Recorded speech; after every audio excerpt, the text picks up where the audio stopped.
Assalamualaikum warahmatullahi wabarakatuh.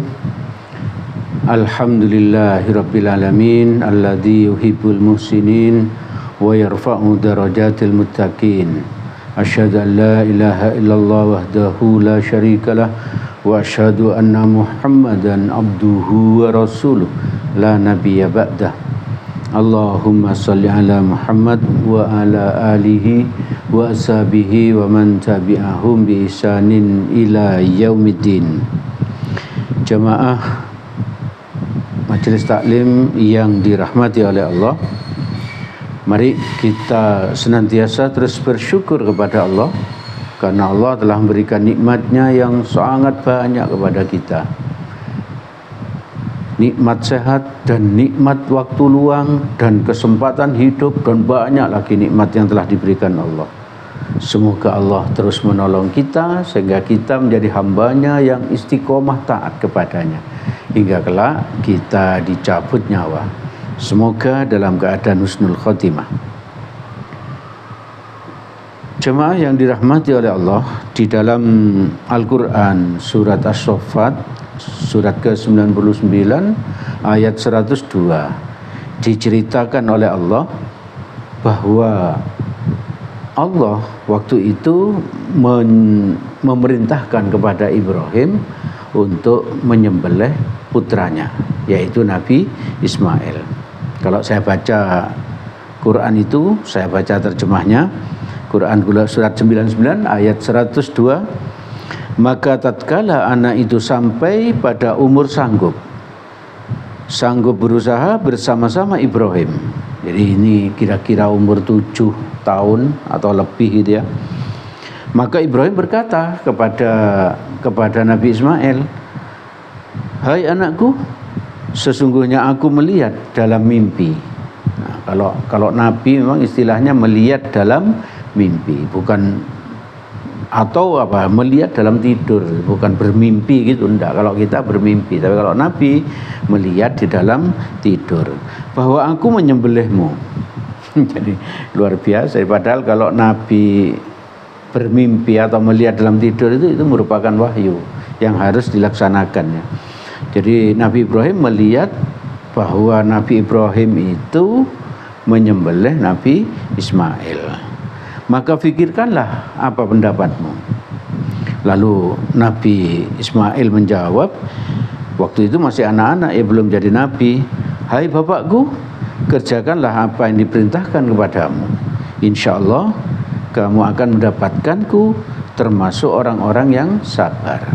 Nah, ini dialog ini antara ayah dan anak ini akan kita ambil hikmahnya ya pada kesempatan kali ini.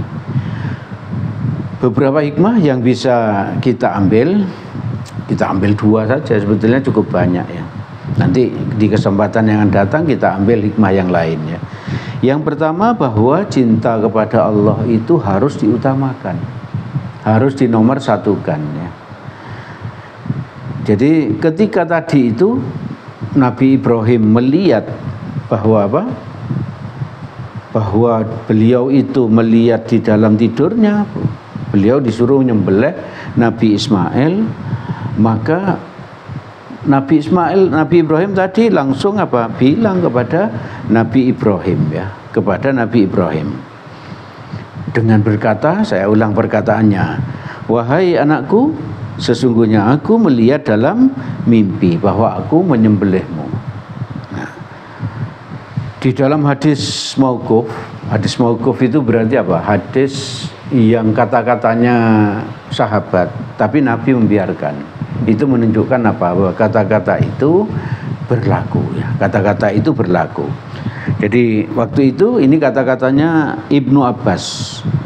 Beliau berkata, "Ru'yal anbiya'i fil manami wahyun." Penglihatan para nabi dalam mimpi itu adalah wahyu. Jadi perintah dari Allah. Perintah dari Allah. Lalu bagaimana jawaban Ismail tadi? Nabi Ismail menjawab, "Wahai bapakku, kerjakanlah apa yang diperintahkan kepadamu. Insya Allah kamu akan mendapatiku termasuk orang-orang yang sabar."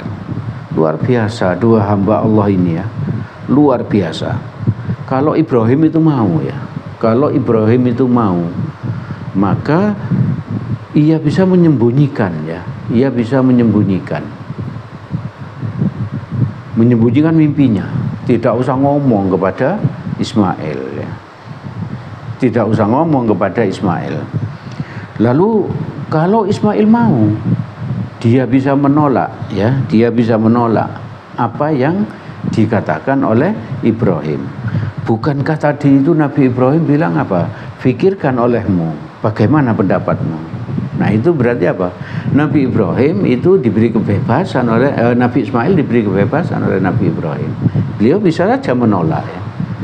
Jadi dalam hal ini Nabi Ibrahim bisa apa? Bisa tidak menyampaikan mimpinya sehingga selamat dari perintah ini, atau Nabi Ismail yang menolaknya. Tapi luar biasanya kedua hamba Allah ini memilih untuk taat kepada Allah, memilih bersabar, mereka itu memilih pahala dan ridha Allah, memilih lebih mencintai Allah. Mereka tetap mau laksanakan apa yang diperintahkan oleh Allah. Itu luar biasanya, luar biasanya harus kita tiru, bahwa cinta kepada Allah, taat kepada Allah itu apa? Lebih harus diutamakan dibandingkan kepentingan nafsu kita, ya. Kepentingan nafsu kita. Lalu hikmah yang kedua, orang beriman itu pasti diuji, ya. Orang beriman pasti diuji. Nabi Ibrahim ini mendapatkan ujian dari Allah itu silih berganti, ya, terus menerus gitu, ya. Tadinya apa? Nabi Ibrahim itu diuji dengan apa? Dibakar hidup-hidup, ya. Dibakar hidup-hidup. Beliau selamat, ya. Karena apa? Karena api dibuat dingin oleh Allah. Lalu yang kedua, Nabi Ibrahim itu lama sekali tidak punya anak, ya. Lama sekali tidak punya anak. Karena apa? Istrinya mandul ternyata. Nah, baru setelah umur 80 sekian, 85, itu Nabi Ibrahim baru punya anak Ismail ini. Setelah punya anak, diperintahkan oleh Allah agar apa? Nabi Ismail dan istrinya Ibrahim, ibunya Ismail ini dibawa ke suatu padang yang tandus, yang sekarang ini tempat itu bernama kota Mekah, ya. Waktu disuruh bawa ke situ dan ditinggalkan di situ, nggak ada orang, mereka hanya berdua. Insya Allah kita sudah pernah mengkaji tentang ini, bagaimana Nabi Ibrahim membawa istrinya dan putranya ke tempat yang tandus dan ditinggalkan di situ. Coba dilihat lagi, ya, bagaimana catatannya waktu itu, ya. Lalu juga apa? Setelah usia cukup tadi itu diperintah untuk disembelih. Diperintah oleh disembelih. Setelah itu di saat-saat yang menegangkan itu, ya, di saat-saat yang menegangkan. Lalu Nabi Ibrahim dan Nabi Ismail sudah berserah diri kepada Allah, sudah pasrah.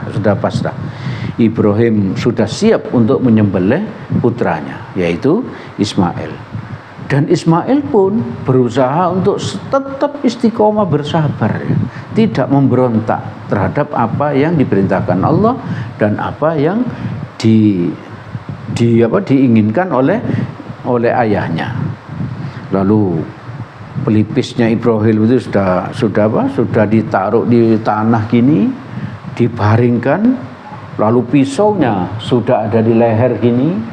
Ini bukan pertolongan Allah, bukan ketika mau dilaksanakan kita jalan itu terus jangan Ibrahim, itu berarti apa? Itu hanya ujian dariku, bukan seperti itu.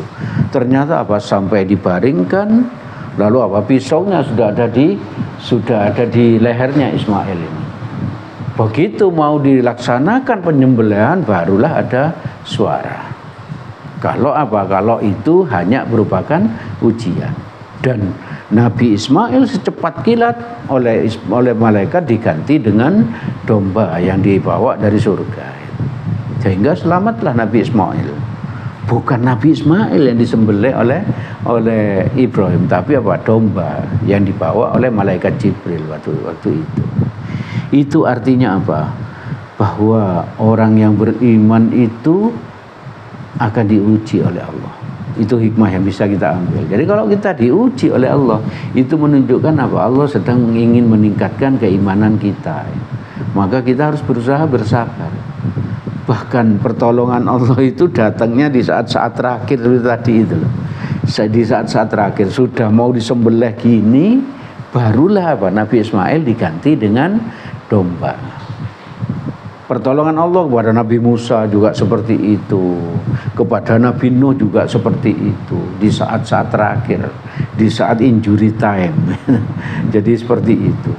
Bukan di saat-saat awal, bukan di saat-saat awal. Kalau di saat-saat awal itu belum teruji keimanannya, belum teruji. Nah, barangkali di antara kita ada yang mendapatkan ujian yang berat dari Allah, pastilah Allah akan menyelamatkan kita, Allah akan menolong kita di saat-saat yang sangat menegangkan ya.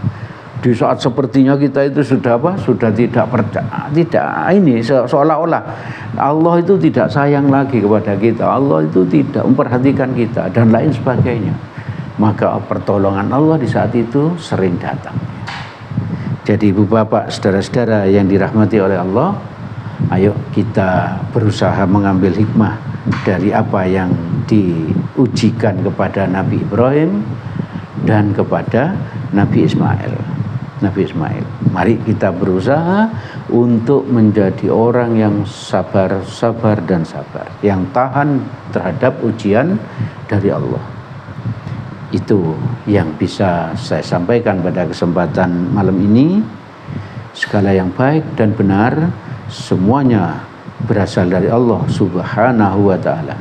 Semoga ada manfaatnya bagi kita dan semoga Allah menolong kita agar kita bisa mengamalkannya, agar kita ditolong Allah menjadi orang yang lolos dari ujian Allah, sehingga kita naik derajatnya, naik derajat iman kita. Dan segala yang salah itu karena kebodohan saya, untuk itu saya mohon maaf yang sebesar-besarnya. Mari kita tutup majelis ini dengan doa kafaratul majelis. Subhanakallahumma wa bihamdik asyhadu an la ilaha illallah illa anta astaghfiruka wa atubu ilaik. Nasrum minallah wa fathun qarib wa basyiril mu'minin. Assalamualaikum warahmatullahi wabarakatuh.